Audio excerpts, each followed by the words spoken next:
జీవితంలో ఎప్పుడు కూడా ఒకటి బాగా గుర్తుంచుకోండి. జీవితంలో ఎవ్వరిని కూడా చిన్న చూపు చూడకండి, తక్కువ అంచనా వేయకండి, ఇన్సల్ట్ చేయకండి. ఎవరిని కూడా, అది ఎవరైనా అవ్వచ్చు, మన బంధువర్గం అవ్వచ్చు, ఫ్రెండ్ సర్కిల్ అవ్వచ్చు, మన బిజినెస్లో అవ్వచ్చు, ఉద్యోగంలో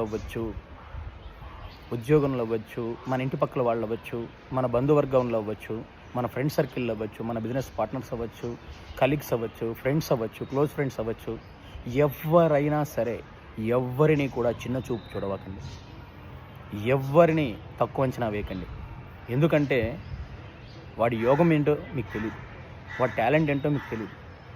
రేపనే రోజు అతని యోగం కలిసి వచ్చి అతను ఉన్నతమైన స్థానానికి వెళ్ళాడు అనుకోండి, మీరు అతని దగ్గరే పనిచేయాల్సి వచ్చిందనుకోండి, ఎలా ఉంటుంది సిచ్యువేషన్ ఆలోచించుకోండి.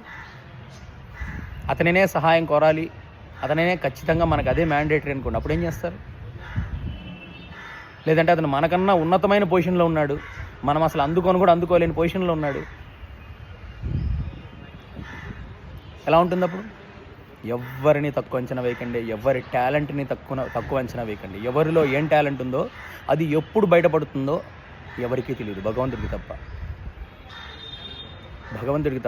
ఎవరికీ తెలియదు.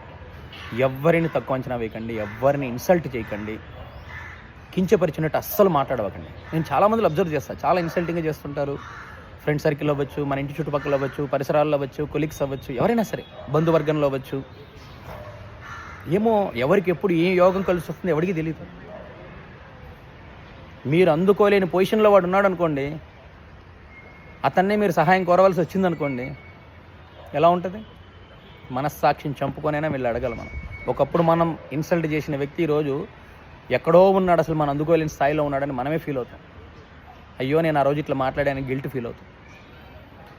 అలా జరగకుండా ఉండాలంటే మనం ఎవరిని ఇన్సల్ట్ చేయకూడదు, ఎవరిని తక్కువ అంచనా వేయకండి. ఎవరిలో ఏ టాలెంట్ ఉందో ఎవరికి తెలియదు, ఎవరికి ఏ యోగం ఎప్పుడు కలిసి వస్తుందో ఎవరికి తెలియదు. ఎవరిని తక్కువ అంచనా వేయకండి.